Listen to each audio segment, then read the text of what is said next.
Now, we would like to start the last session. The title of this session is Toward the Sustainable Development and Decarbonized Society.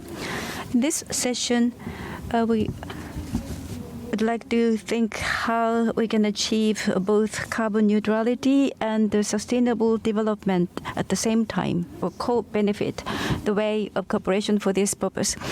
And from Indonesia, measures against climate change has become the mainstream of the policies, and the promotion of counter climate change measures and the comprehensive activities to contribute into development in different sectors will be introduced. And in Bangkok Metropolitan area, a new master plan for climate change is under development, and city of Yokohama is promoting a cross-sectoral support for sustainable urban development in cooperation cities such as Bangkok or Da Nang, in which city covers from upstream such as master plan development to downstream such as technology implementation in the operational phases. We would like to exchange opinions on how the support should be for sustainable development and decarbonized society. In this session, 4 people will give us presentation online or on site. And for those who have a question, please use chat function.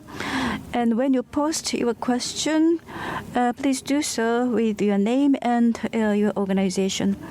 Now, the first presentation will be given online by Ms. Anggi Putri from Directorate for Environment Affairs at Ministry of National Development Planning in Indonesia. Ms. Anggi, floor is yours.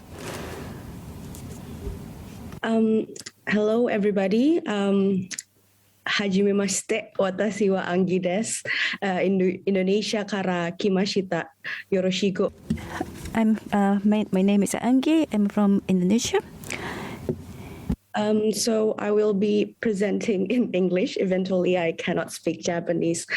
Firstly, I would like to apologize that my director could not make it to this valuable event due to a conflicting schedule. So let me, as a representative from the Environmental Affairs Directorate, will share of Indonesian experience on achieving net zero emission for a greener future and to achieve our sustainable development goals.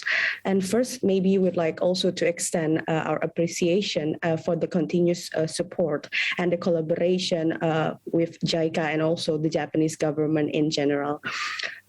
First, in the next slide, maybe a lot of you know that we have so many islands in Indonesia, and Indonesia is headed to a very multiple climate issues that not only affect the environment itself, but also the social and economic aspects. So a few of the urgency itself is first regarding the water scarcity.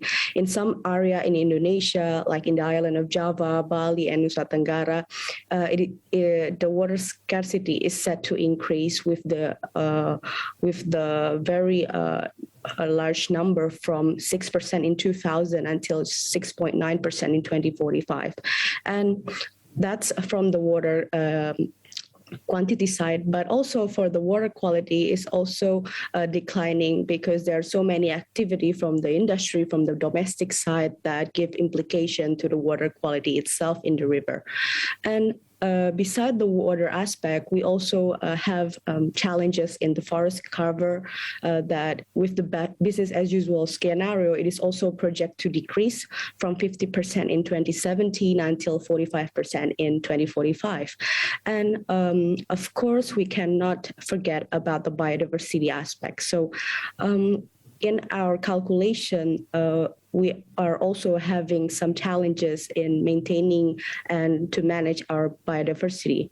So there is a lacking of habitat for the biodiversity itself, especially on the endangered species in Sumatra, Java, Kalimantan, and it is potentially shrinking from 80 80.3% until 49.7% in 2045. But beside those aspects, we also have studied on the potential of economic losses in Indonesia. So like I have mentioned before, that when we talk about climate change, the economic and social costs are high, and it also gives impact to people's livelihood. So if there is no policy intervention, according to our study, Indonesia could suffer more economic loss due to climate change, and it is projected up to 544 trillion rupiah during the 2020 until 2024. And these potential losses includes ship accidents, and then coastal inundation, decrease of water availability, and also decrease rice production, and increase case of dengue fever, and many other more aspects. So we zoom in on this fourth sector that you see on the right side of the slides. But in Indonesian medium-term planning document in 2020 until 2024, we have used the potential economic loss as a measuring tool for this priority sector. And with the policy intervention, we can minimize those losses. In the next slide, we realize that we have the COVID-19, and we really need to understand that the threat of climate change is multidimensional. So the government of Indonesia has set the climate change as the climate action, the goal 13, as the anchor of the sustainable development goals. And with the three essential pillars, of course, the economic, social, and also environmental. And as a cross-cutting issue, sustainable development is achieved when those three dimensions coincide, and by setting the goal 13 of SDGs as the foundation of our development. And all three pillars will be addressed equally with minimizing those trade-offs. And with the principle of the integration of this SDGs, it is also being integrated in our national development plan. So the SDGs target is also integrated, not only the climate change or climate crisis agenda. And then we realized that we also need to recover from the COVID-19. So we want to have a green recovery, and then to bounce back our economy, we need an economic transformation, right? So we determined 6 strategy or 6 quick wins to transform our economy. And one of the pillar is green economy. And this is where the low carbon and climate resilience also plays a huge role in the economic transformation, especially on the green economy side, as one of the major game changer of our transformation strategies. And when we talk about green economy, so we wanted a more growth or more GDP with less emissions, so less emission intensity. And maybe on the next slide, we will also share what the moderator have also tell about our efforts to integrate the low carbon development in the RPJMN 2020 until 2024. It is also something mandated in the Article 3.4 UNFCCC to mainstream the climate crisis agenda in the planning document, because we know that climate change is not an environmental issue, it's a development issue. So this is a very major milestone in our country, because we really don't have the national priority of environmental in our previous document. So this is a very huge milestone, and hopefully by prioritizing in the national development planning side, it will also be prioritized in the budgeting side also. So as you can see in this 2 boxes below, basically we have the low carbon development policy, and this low carbon development policy have 5 main priority sectors or strategies in the LCDI framework, such as maybe from the right side, the highest emitter, the sustainable land forest restoration. And when we talk about land, it's not only about the forest and then the land, but also the agriculture side. And then we have the low carbon marine and coastal. This is new. We call it blue carbon, something like that. And it consists of mangrove restoration, etc.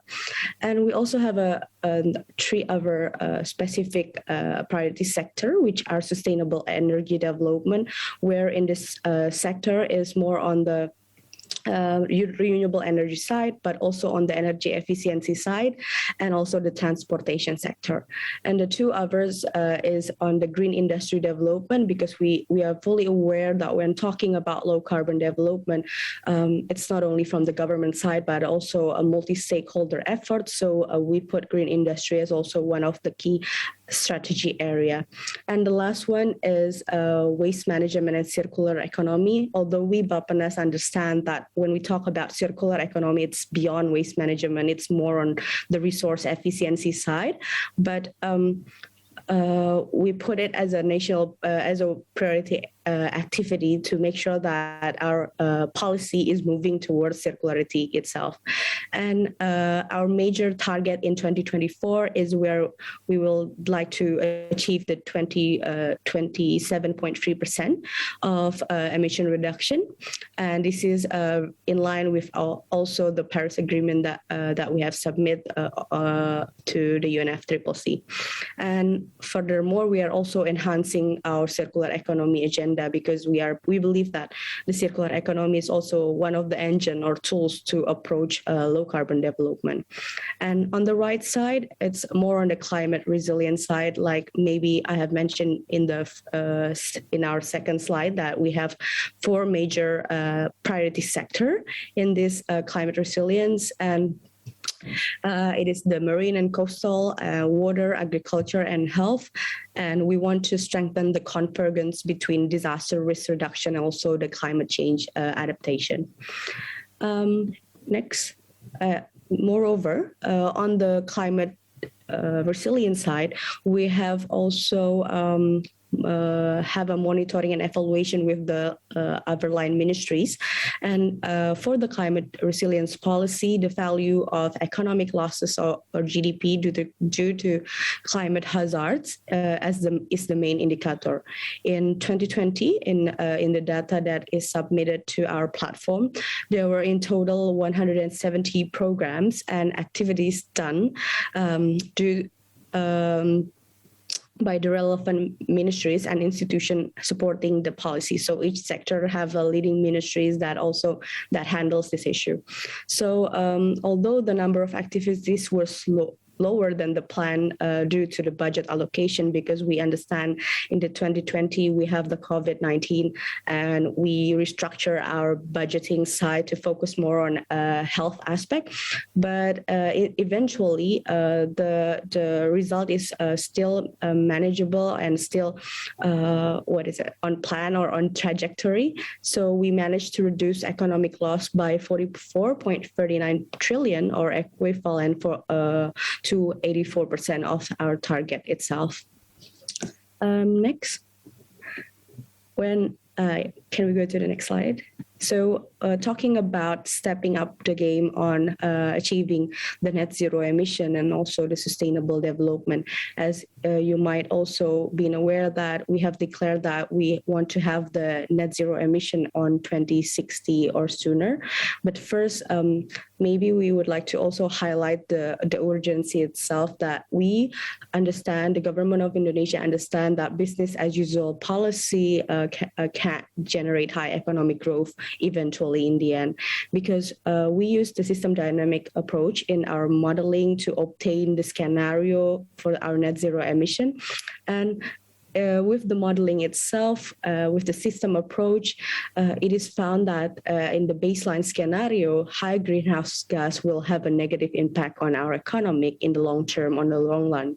And with the average of if I'm not wrong, is 4% per year until 2060.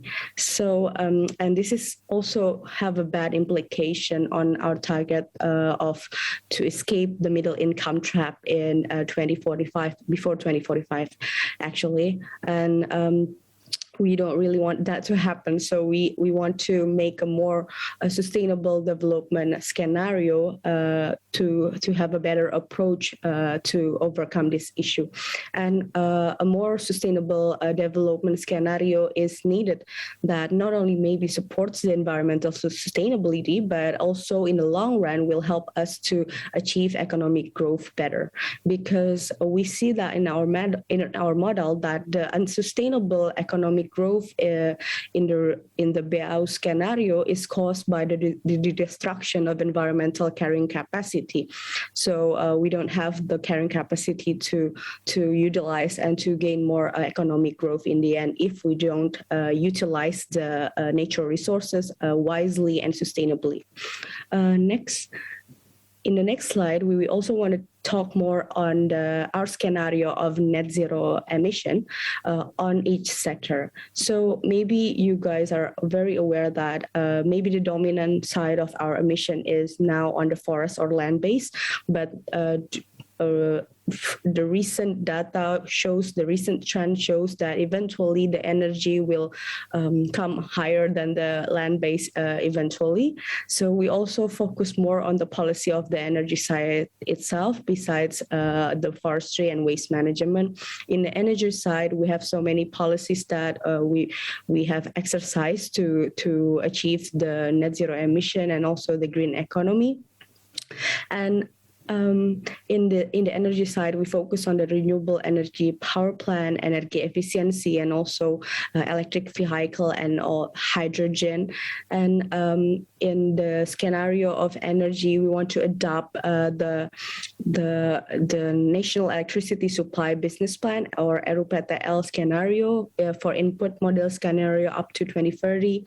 And we want to use the proportion of generating capacity according to the latest government discussion. And from the energy efficiency side, I know it's a bit ambitious, but if we want to achieve the net zero emission, it really needs to be done for the energy efficiency rates increase progressively from 1% to 2% in 2030 and so on. And for the electric vehicle and hydrogen, we also, in the net zero emission scenario, we have increased the number of electric vehicles for public and private transportation to 95% in 2055. For the forestry or for the land-based sector, FOLU, adoption of the FOLU net sink scenario from the Ministry of Environment Forestries that carries out reforestation, rehabilitation, and also sustainable forest use activities. And also the one other important sector is the waste management, and maybe here it also includes the circular economy and industry aspect, where we want to have a massive application of 3R activities in the industry and also the the city government itself, because I believe JICA have know it so well that we also have an issue in waste management aspect. Next slide, please. Yeah. As can be seen in this slide is the comparison between projected business as usual scenario and net zero emission policy scenario. So we understand from the two slides before that the business as usual cannot, it's not really applicable anymore, or we want to have a more higher ambition to make sure that our growth is sustainable. Here we also exercise the net zero emission scenario and we compare it with the business as usual. And as you can see that with the low carbon development in the net zero scenario, the carrying capacity of environment can continue to support the economic activity in the long run. And the net zero scenario simulation shows that better economic growth can be achieved in the long term with an average growth of 6% per year. and Indonesia hopefully can escape from our target from the middle income trap before 2045 that has been targeted in Indonesian Vision 2045. And the positive outcome of the net zero emission scenario results from the sectoral policies that we have mentioned earlier in the previous slide. Next. So actually on October 2021, we have launched a report of net zero emission that maybe I could share later on the chat, but basically it's still a living document. The model is keep updating on how we wanted to set up the trajectory until 2060. But from our latest exercise that it can be conclude that we have so many benefits on implementing the net zero emission in Indonesia. So from the environmental aspect until the economic and social aspect. And in our exercise, over the 2021 until 2060 period, 87 until 96 gigaton of CO2 emission would be avoided, and 2/3 of those reduction would be in the energy sector and 25% in agriculture, forestry, and other land use. Okay, next slide, please. Yeah, we also have a challenge in achieving our net zero emission through low carbon development, maybe similar to other emerging countries. We need high investment, and then the risk of stranded assets. As you know, our economic nowadays also depends on fossil fuel and coal, so there will be so many risks of stranded assets. And then the third one is about technology transfer and innovation that we still need to enhance. And also the fourth one is to make sure that the transition is conducted with a just transition and sustainably. So migration of the green jobs must be taken seriously by the government. Next slide, please.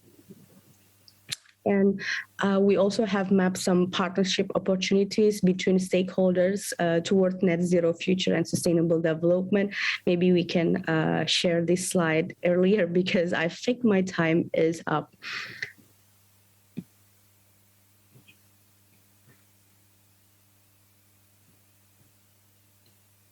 Or is it? はい、ありがとうございます。アンギ様、ご発表ありがとうございました。そう、アンギ様、続けてください。Yes, you can continue. Sorry, you can continue.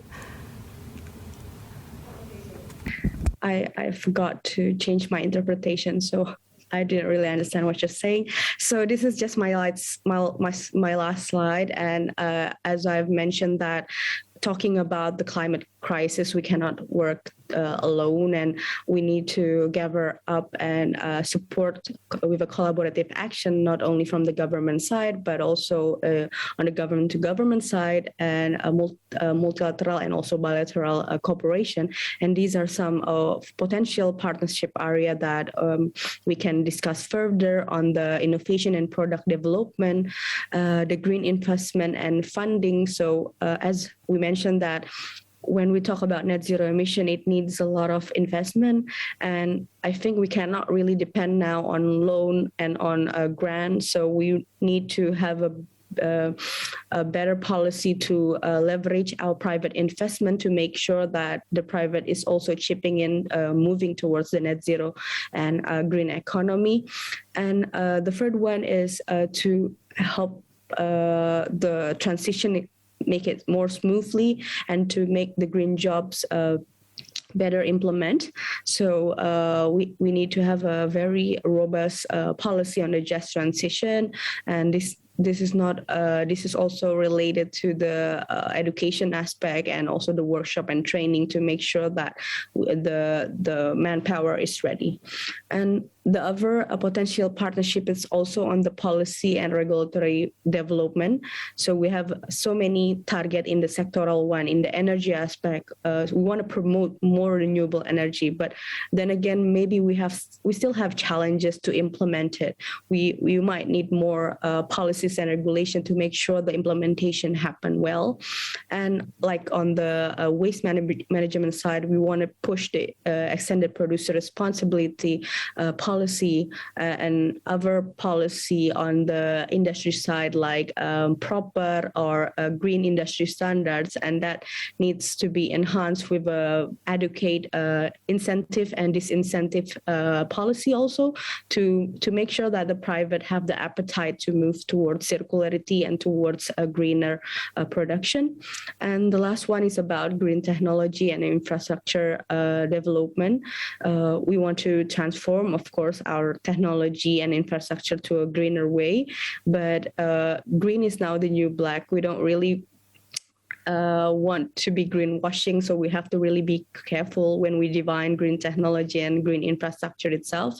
So it is also very needed to have the transfer of green technology comprehensively and also to considerate the domestic capabilities of Indonesia itself. Maybe that's all from our side, and looking forward for the discussion. Thank you very much. Anggi-sama, ご発表 Thank you very much for the presentation. Next presentation will be given from Thailand. Mr. Woranuch Suaykakaow, Deputy Director General of International Cooperation Bureau of the Bangkok Metropolitan Administration. The floor is yours. Yes. Hello, everyone.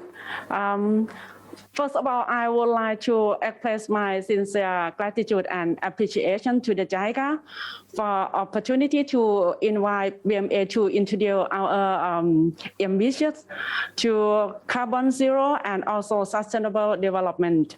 For today, I would like to share with you on BMA effort to make good progress with achieving net zero emission. Next, please. Yes. May I introduce you on overview of Bangkok. Bangkok Metropolis is the capital city of Thailand, situated in the central region of Thailand, and is situated in Chao Phraya River Delta, where the course of river flow to the Bangkok and split up the city into municipality. And also Bangkok consists of the 50 districts, and the estimate of population is around 8 million. Yeah, it makes the biggest commercial and economic center of Thailand. Next, please. Yeah. And this history of the climate change effort, BMA started the climate change action with the development of BMA action plan on global warming mitigation in 2007 to 2012 by Department of Environment. We found that capacity strengthening across the relevant department within BMA was necessary. Therefore, BMA requests JICA for the technical cooperation to develop a long-term comprehensive Bangkok master plan on climate change in 2013 to 2023 in collaboration with the Yokohama city. After Thailand has adopted Paris Agreement, the greenhouse gas emission reduction target of the country has been extended, and it is necessary for BMA to show the city effort to contribute to Thailand target. In last year, a new Bangkok master plan on climate change in 2021 to 2030 has been developed. Various policy and projects under the master plan comply with the 20-year Bangkok development plan. Next, please. Yes, this emission target is the goal of the master plan. Bangkok master plan has set a target for BMA to reduce greenhouse gas emission by 13.57% in 2020. Compared to the business as usual. From the result of the comprehensive review for the half plan implementation, it was found that in 2016, BMA has a greenhouse gas emission by 42.75 million tons, which still does not exceed the target at 46.44 million tons. Next, please. Yes, related to this slide, Bangkok master plan had been focused on for mitigation sector, consists of transport, energy, waste and wastewater, and also clean urban planning. According to the graph, the greenhouse gas emission in 2016 was used for comparing with business as usual, and target in 2020. It found that transportation and energy sector were the highest emission ratio. Therefore, measures in energy efficiency and public transport promotion are the important measure to reduce the greenhouse gas emissions. Next, please.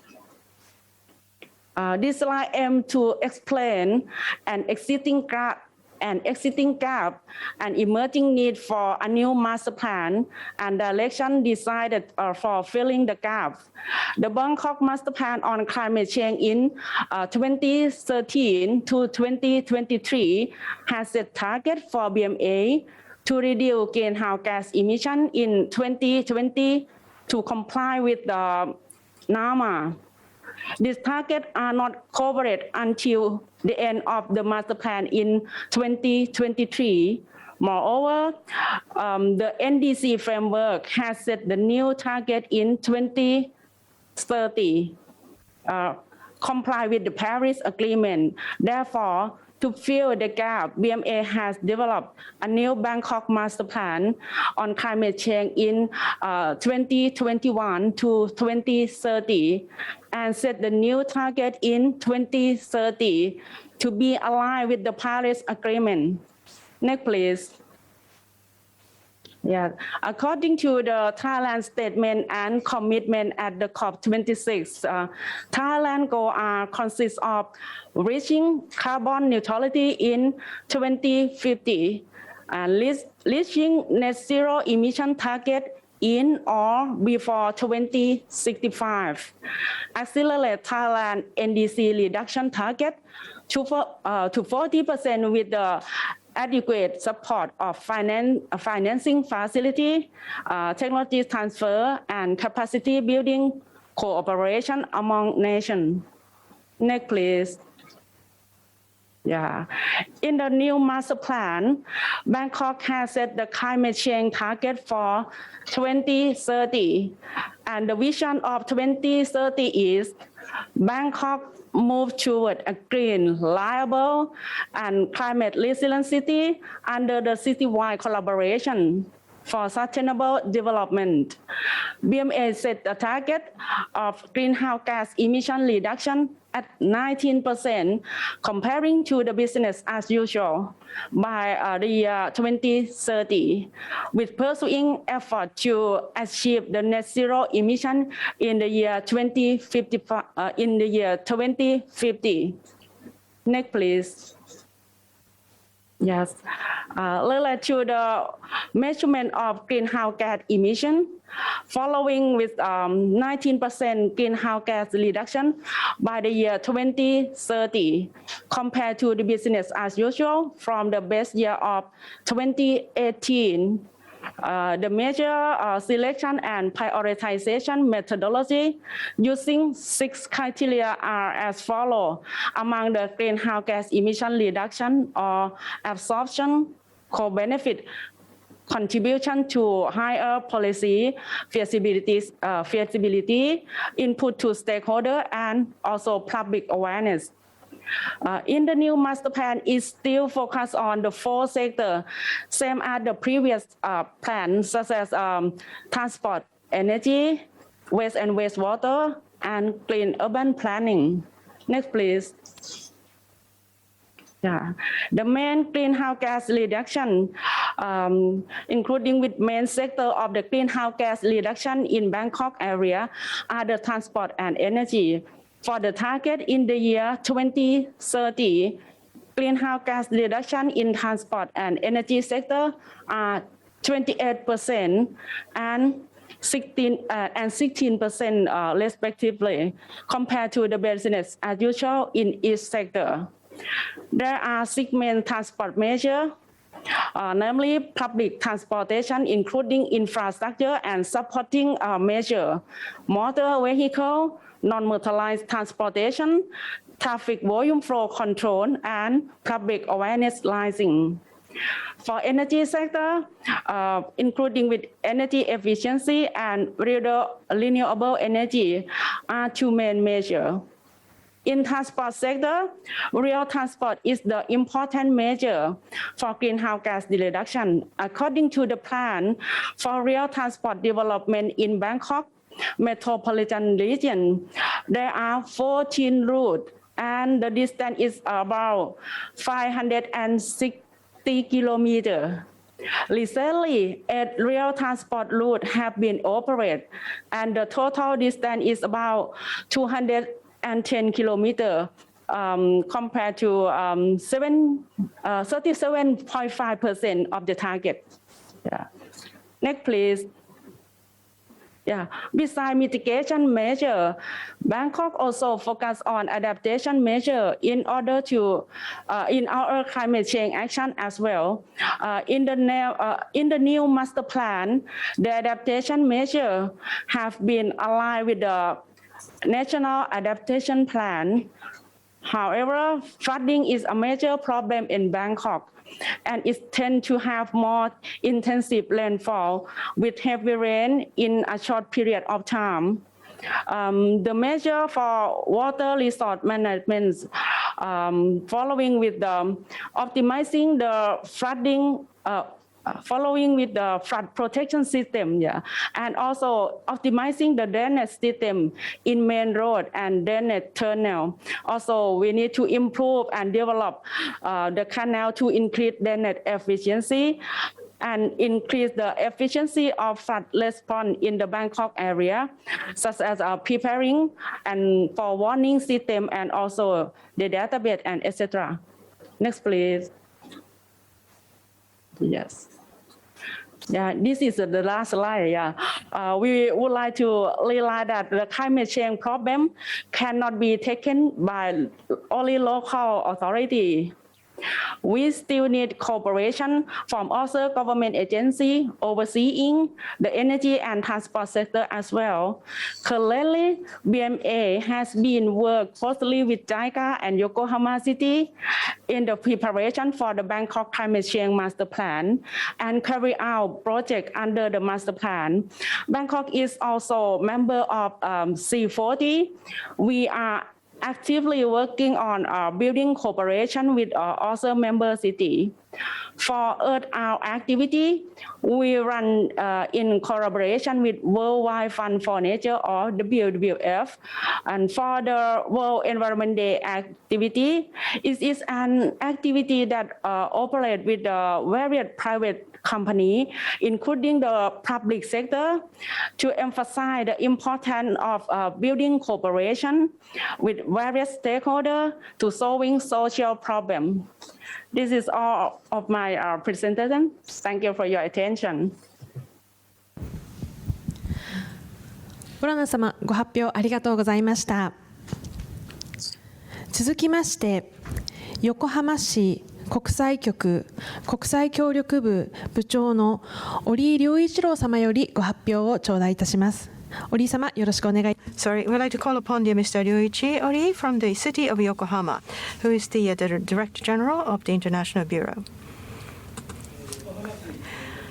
So, my name is Ryoichiro Ori. I come from the city of Yokohama, from the area of international cooperation. And first of all, I would like to thank the organizer JICA and also all the people who got involved in the organization for giving me this opportunity to speak in front of you. So today, I would like to talk about the towards the sustainable development and also decarbonized society through the city-to-city cooperation in both public and private sector. And I would like to talk about our initiatives towards the sustainable development and the decarbonization. Next, please. So this is the outline of my presentation. To start with, quite quickly, I would like to introduce to you the general information of Yokohama City. And I would like to talk about the experience and the expertise of City of Yokohama. And then I would like to talk about the cooperation for the sustainable urban development through the city-to-city cooperation in other countries. And then I would like to talk about the examples of activities in Bangkok and Da Nang. And lastly, I would like to talk about our initiative towards decarbonized society. And this is the outline of our city of Yokohama. And today, we have in our audience the people from different cities across the world. And Yokohama is in the close to Tokyo, and Yokohama has the second largest population after Tokyo, and the population is 3.77 million. And Yokohama Port is the entry point of Yokohama, and the Yokohama Port was opened in 1859, and this was a location where the civilizations from the west and east exchanged, and with that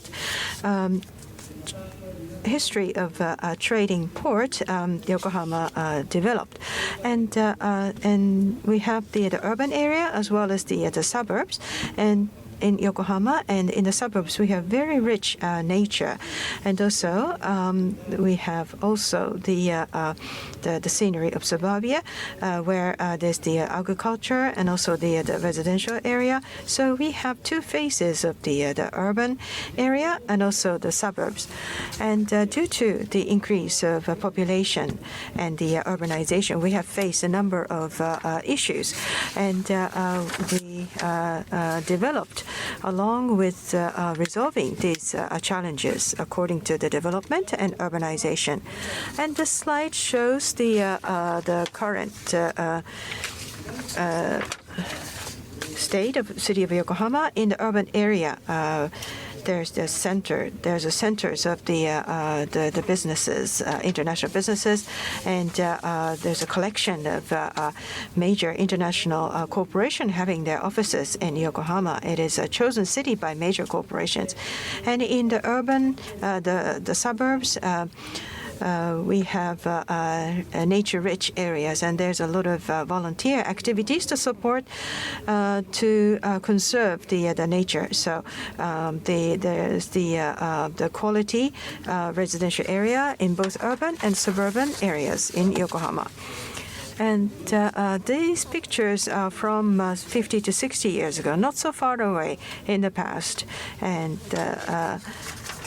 so Yokohama City, until just half a century ago, we used to have this type of problems with the rapid urbanization and development. We faced the traffic congestion and pollution and the waste issues and etc. And when I was a child, this was what Yokohama used to be. And one by one, city of Yokohama addressed these urbanization issues. And also the companies in Yokohama and the citizens of Yokohama cooperated with the municipal government of Yokohama to address these issues one by one, which is the background of the thriving Yokohama now.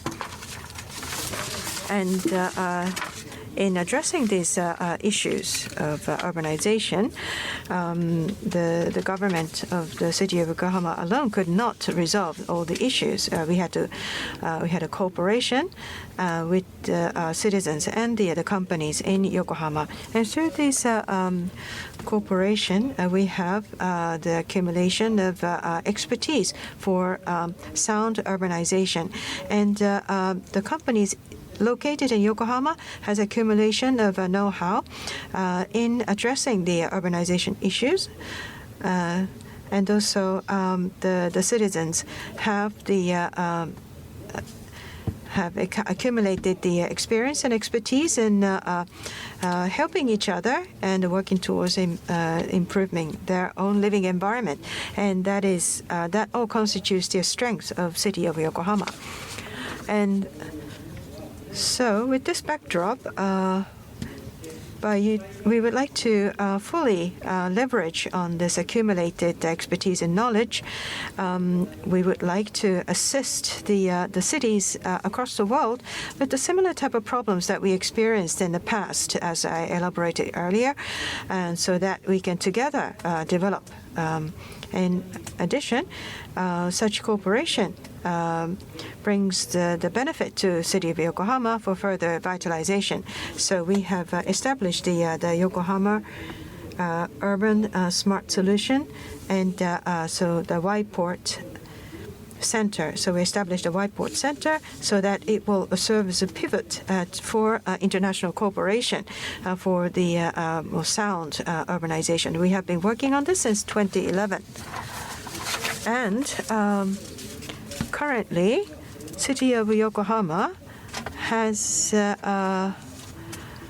leveraged, as I said, on the expertise and knowledge, and we have the direct experience in managing the water system, sewage system. And in addition to all this urbanization experience, we have declared the zero carbon city or the decarbonization in October 2018, so that by 2050, preceding the national government target, we will attain the zero carbon, and we made a declaration. And in February 2021, Yokohama chaired the conference called. We have established a Zero Carbon Municipality Council headed by Yokohama City, participated by the 200 municipalities and local governments. And we would like to. We are now working on the discussion towards more concrete decarbonization of cities. Now, this is about the countermeasures for the climate change, and for that, the role of the major cities has been enhanced or increasing, and so meaning that we believe that we need to improve the collaboration, city-to-city collaboration, and also the cities network to be participated. So we should participate in the cities network, and since 2013. That every year that the Yokohama City of Yokohama has been hosting the major international conference, Asia Cities Conference. So the representative of the major cities in Asia and international organizations gather together. And the last one was held in December last year as the 10th meeting.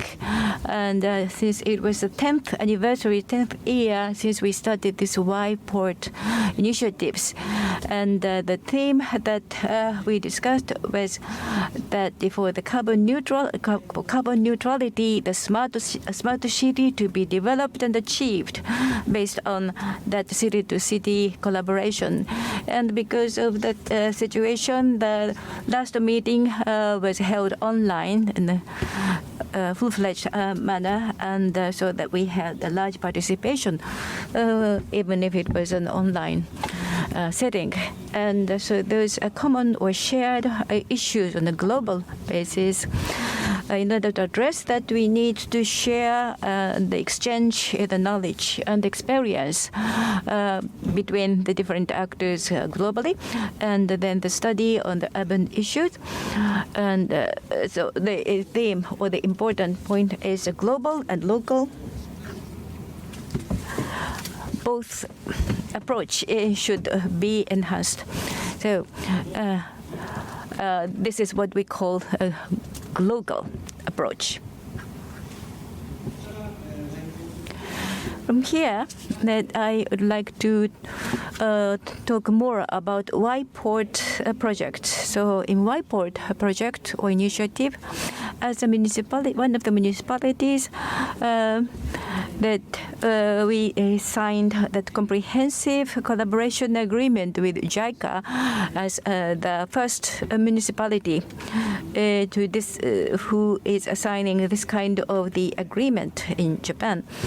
And then with that, then we have been signing or the agreements, collaboration agreement with overseas cities.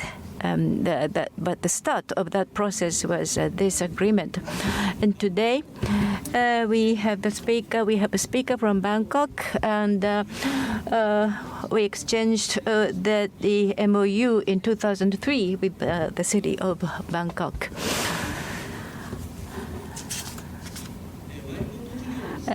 This is how that we proceed the Y-port project or initiative. So this is the flow of the projects that we follow for the Y-port. And in order to implement a city-to-city cooperation, that we need to develop master plan and action plan, feasibility study, and these are the feasibility study done by the private sectors mainly, and the demonstration and the operationalization for the urban development project. And there's the pictures from the case in the city of Da Nang. And so with the cooperation with the JICA, we started with development of that urban development master plan, and then through the forum for the urban development for Da Nang, we try to find out the specific issues and the projects to address those issues one by one. But to do that, we need a feasibility study and input from the local stakeholders, and then summarize them, incorporate them into our action plan. So this is how that we proceeded the project. And in this particular case at the Da Nang city, that we opened our representative office to provide the diagnosis service for the condition of the Da Nang city locally, and also that implementation or installation of the energy saving equipment and the device. And this is also explaining the project at the Da Nang city. So like GHG emission reduction and environmental sanitations, port development, etc. And so for those areas, we are doing the technological collaborations and support. And also we are working together for the development of the master plan. And next case was Batam city in Indonesia. Since 2015, it was a 3-year project. As a 3-year project that we conducted the feasibility study for the environmental improvement projects done by the Ministry of Environment. And the study was to look for the specific project and also the projects for the improvement of the water quality within the city. So during these 10 years activities, and the end of last year, at the end of the year 2021, through this Y-port, 16 of the project has been operationalized.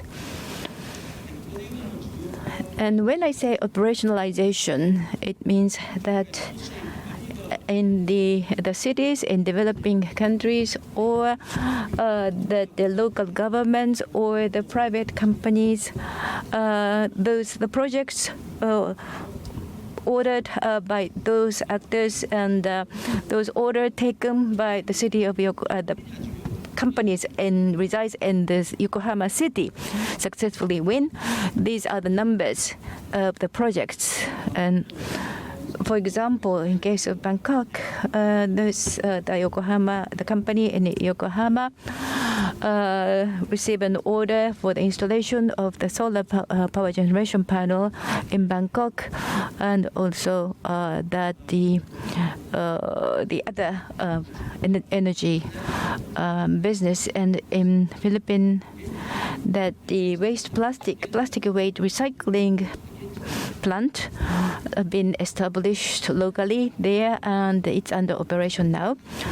And another case was that the sludge from the septic tank was handled and treated by dehydration equipment, which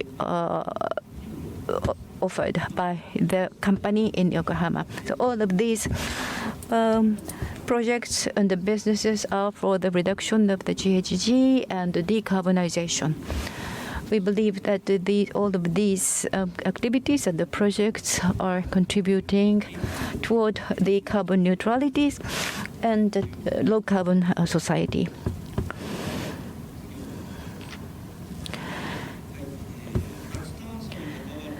In accelerating decarbonization, let me talk about that global trend related to this.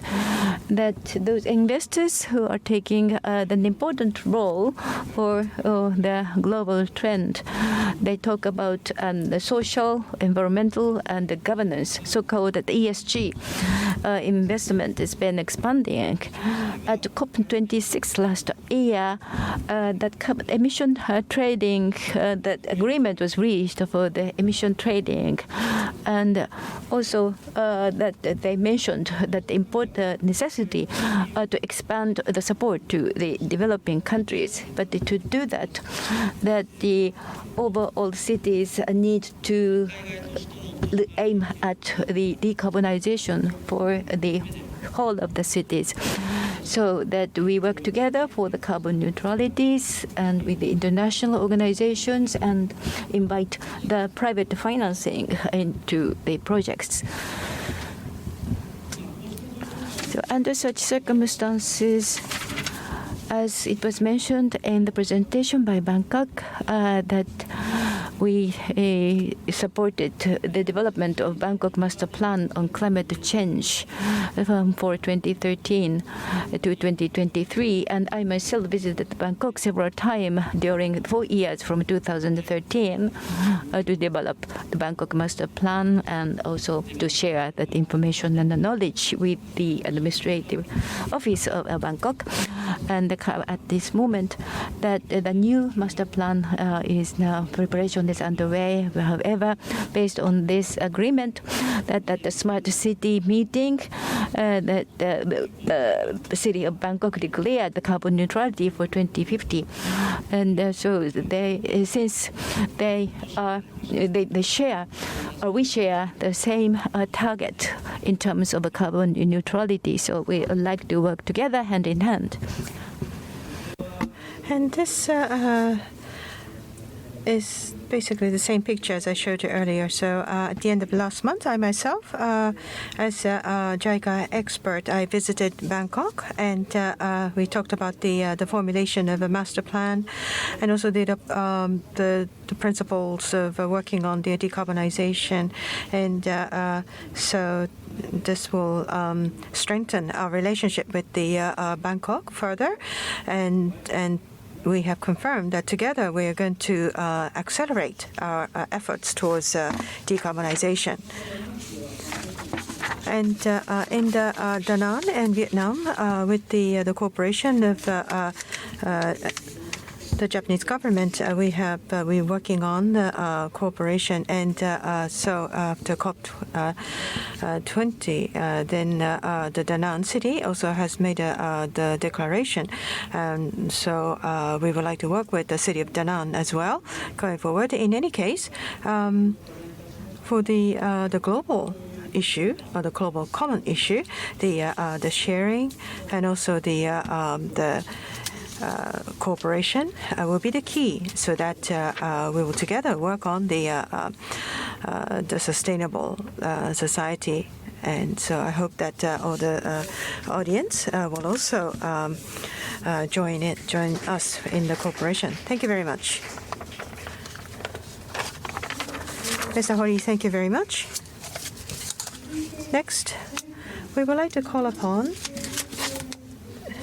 Mr. Kuromizu, who is the chief advisor for the project in Indonesia. So, Mr. Ichihara, please start. Thank you very much for the kind introduction. My name is Junichihara, and I reside in Indonesia at the moment. And we're working on the climate phase, climate change, the phase 2 in the ability building. Thank you very much for this great opportunity. And so, from the presentations of the three speakers, I learned a lot of things. Thank you very much for such a precious opportunity. And so when we work on the climate change, there are a number of important elements. For instance, whether we have data and also and the knowledge on the emission amount and for the adaptation, what type of effects are actually being experienced, and also the technical expertise with the analytical capabilities will be essential in proceeding the measures against the climate change. And so based on such analytical and the scientific findings, the policies will be formulated. And that is another line of countermeasure elements for the climate change. And so making a plan alone is meaningless unless it is executed. So executing a plan and the reviewing on the outcome and analyze the outcome for improvement and will be another step that is necessary. And then based on the findings, you need to make sure to adjust the budget and also the time frame, and make sure that there's human resources to work in these areas. So these are about three things I mentioned that is very important in addressing the climate change. And so based on this viewpoint, I learned a lot from three presenters. And so first I learned from the BAPPENAS case from Ms. Medorism, and there's a lot of focus on the climate change and also the decarbonization through the BAPPENAS activities. And there's a lot of data and analytical results included in the presentation, and I was overwhelmed almost with the excellent elaboration on the data. And so based on this data, I understand that the BAPPENAS is formulating the policies and also the analyzing the dynamics on the adaptation measures, and also the negative impact of climate change. Is now has also been analyzed closely, and I was very interested in the findings. And in regards to the policy, in the case of Indonesia, there is the National Development Plan, and I understand that this is one of the crucial policies. And there's the midterm development plan, which is a 5-year plan, which stipulates the government activities for development. And this, based on this midterm 5-year development plan, the annual plan is made and the budgeting is done accordingly, in my understanding. But as also mentioned in the presentation, one of the priority areas are the climate change and also the decarbonization, and which is quite important. And so climate change is mainstreamed as part of the important policies of the Indonesian government. And I can take this as the particular example of the mainstreaming of climate change. And so we are in cooperation with the BAPPENAS. So I would like to share with you how we cooperate with the BAPPENAS. And in our cooperation with the BAPPENAS, the climate resilience development policy, which is part of the adaptation, is something that JICA is cooperating as a co-project in formulating the plan. And I'm very happy to see a great outcome. And I'm very grateful. And also, in terms of the scientific findings, the basic data, accumulation, and also the future forecast, and also the short-term future forecast are now being worked on with the BMKH. So for the with the Ministry of the Climate and Meteorology, and also the we are working on improvement of analytical capabilities in Indonesia. In addition, so in terms of enriching the scientific findings, there's the Ministry of Environment and Forestry. They have a vulnerability evaluation system called the CIVIC system, and we are cooperating towards the improvement of the CIVIC system, which is another very important tool for policy making.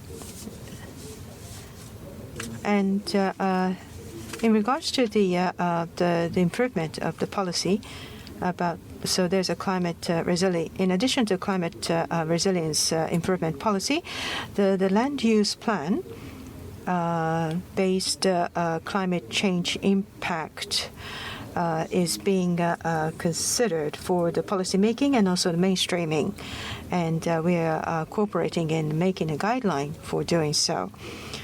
And about the agricultural land, so there's a Ministry of Agricultural Land and also the space planning, ATR, and APR.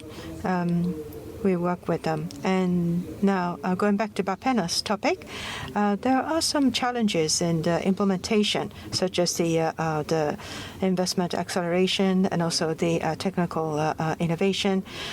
We think that this is very important, unlimited to Indonesia, but also in Bangkok and in Japan. I think this is a common point of view.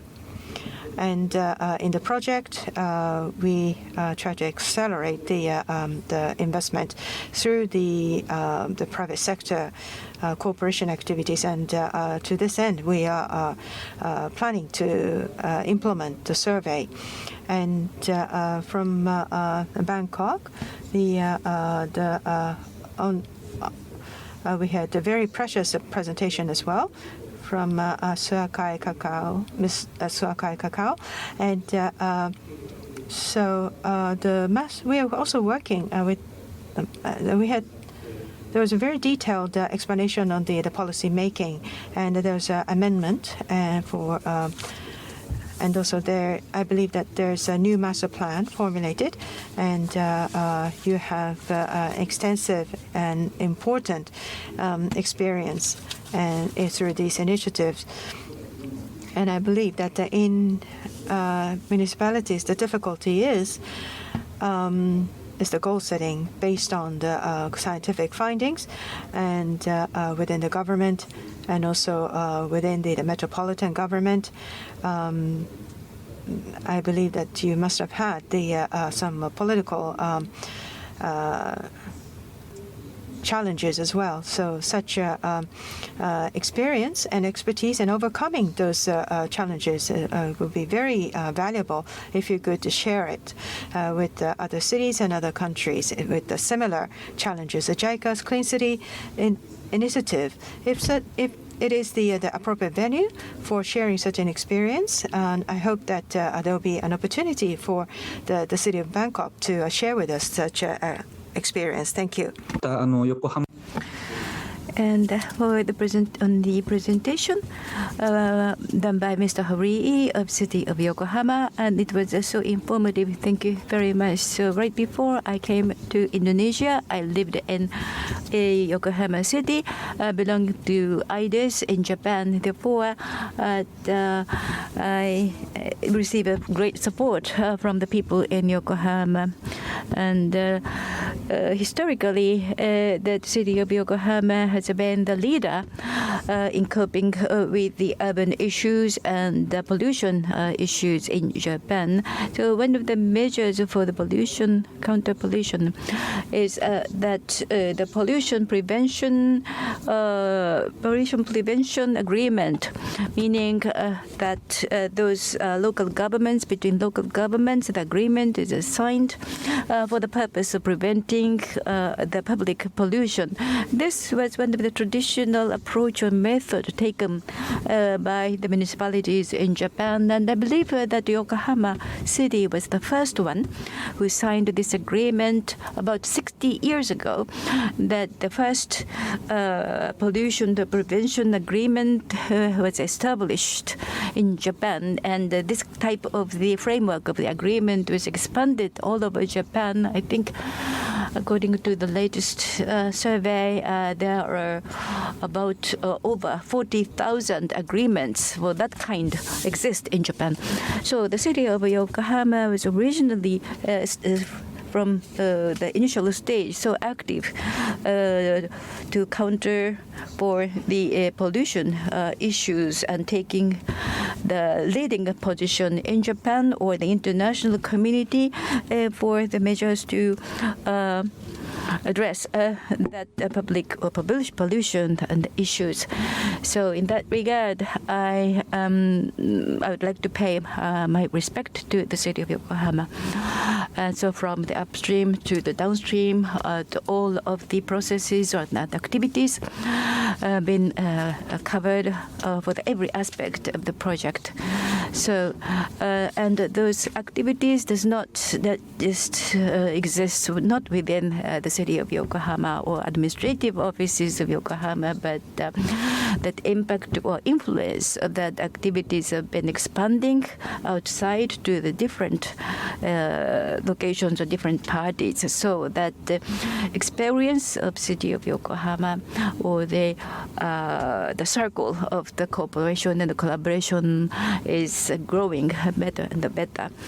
And so that's different type of kinds of a network like a C40 has been working as a good instrument, and for the collaboration and the cooperation. So I study or I'm confirmed again about the importance of the cooperation and collaboration. So, and talking about the city-to-city cooperation that we are conducting the project as a pilot site in Indonesia, that I used to work for the city-to-city collaboration for Ho Chi Minh, or currently at the city of Java. However, that personally believe that there are some collaboration which cannot be covered by that within that framework of the technical cooperation, and so. For this kind of the green activities, that we need actors from the different sectors and different organizations. So we hope that we would like to make a contribution in terms of the technological aspect. And also I have another experience related to the JCM.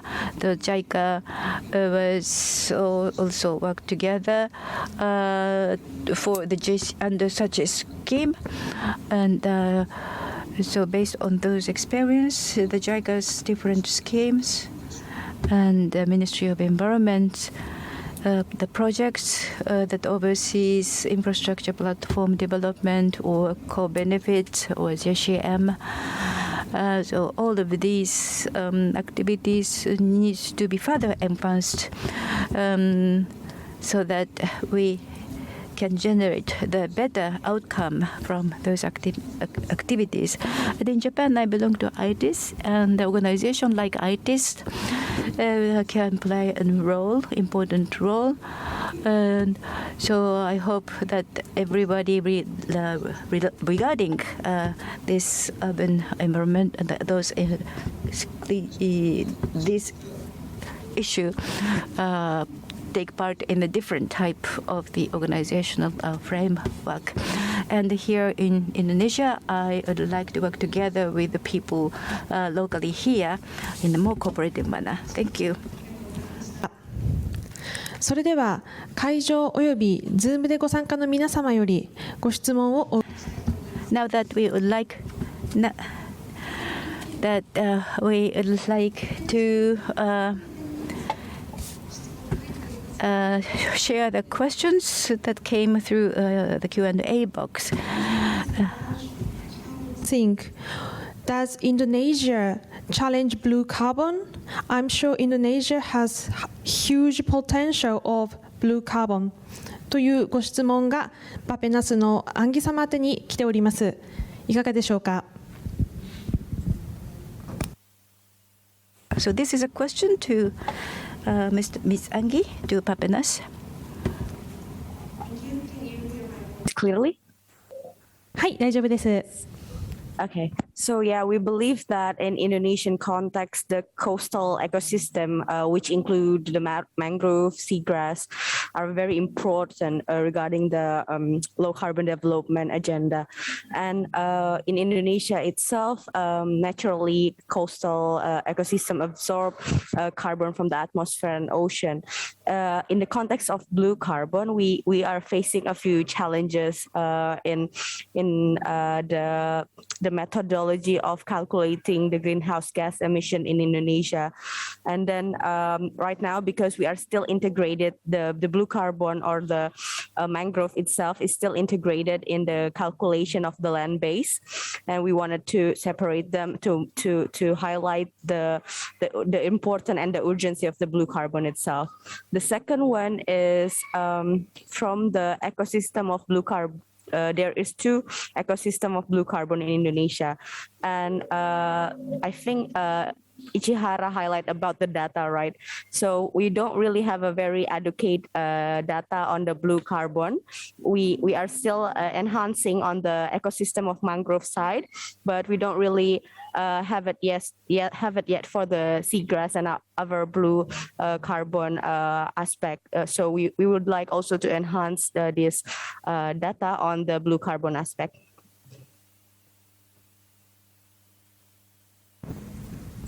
アンギ様ありがとうございました。Thank you very much, Ms. Anggi. Then next question is addressed to Ms. Wolam, Bangkok Metropolitan Administration. So City of Bangkok Administration started that the measures against the climate change and made a successful result. But in order to reach the target toward the 2024 or 25, what would be the priorities for the actions for the City of Bangkok? What would be the priority going forward? The first priority related to the transportation and energy efficiency, yes.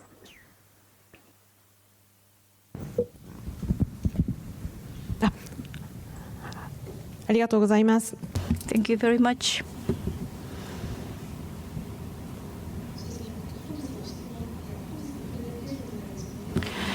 Yes, that you touched upon or highlighted these two in your presentation, so that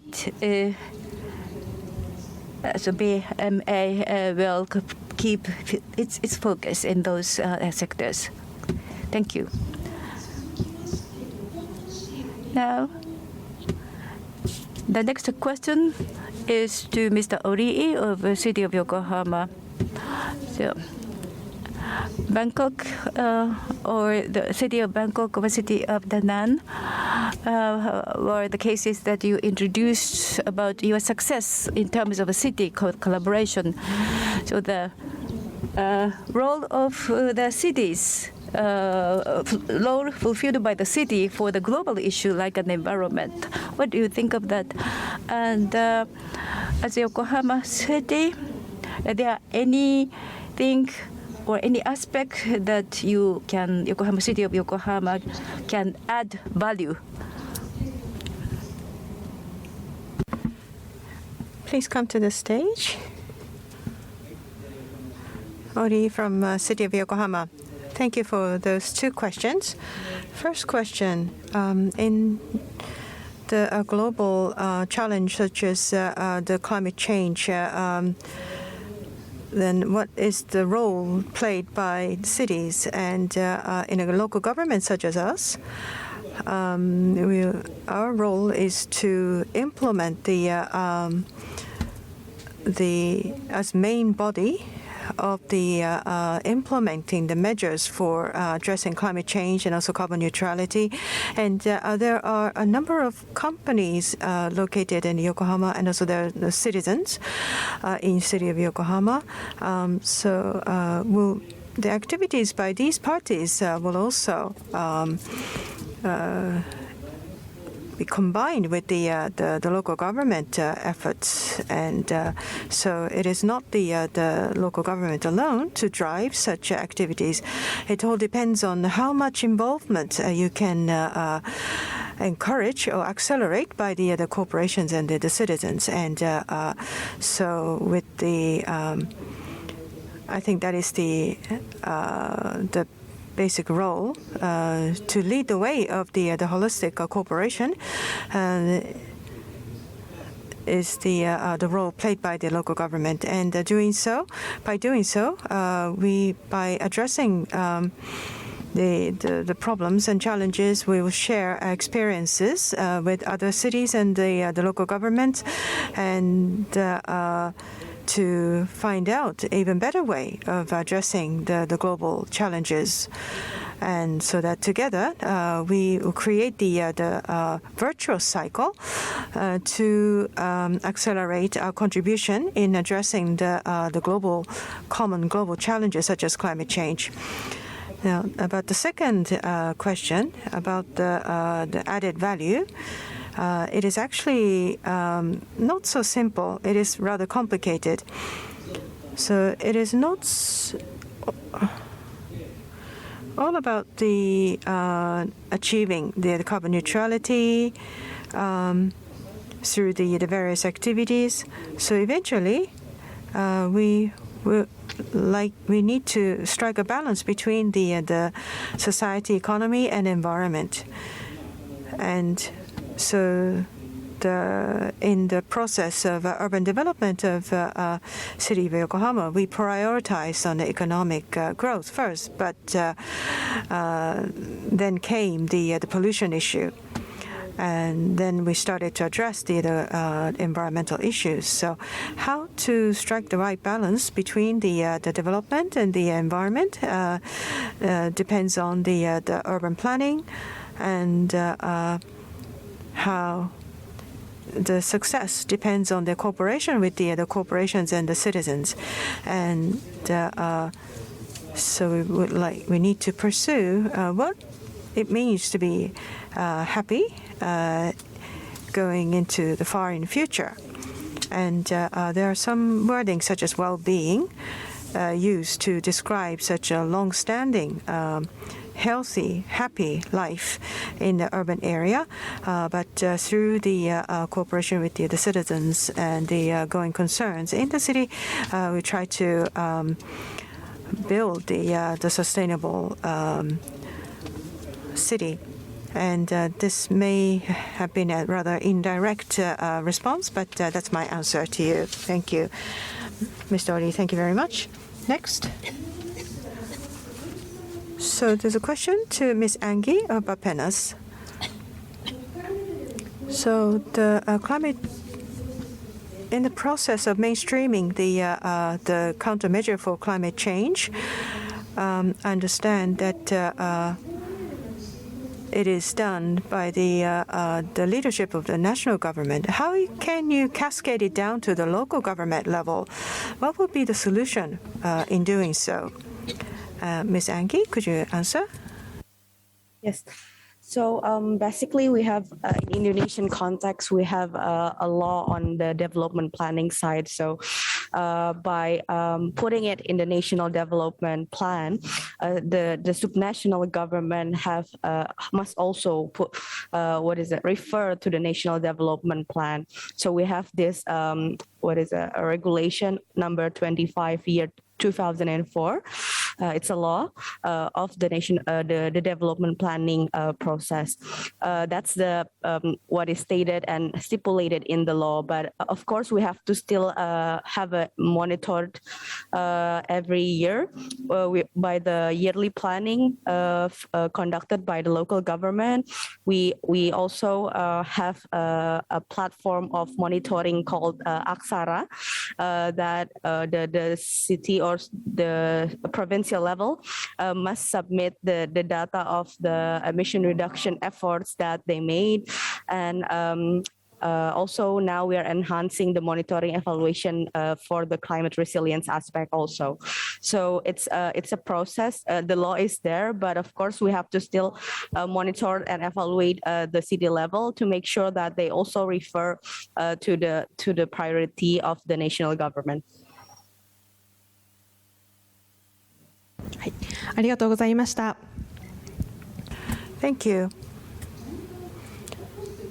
So there's also a question to Mr. Ichihara, who's the project phase 2 chief advisor, and so Mr. Ichihara has long been involved in the climate change and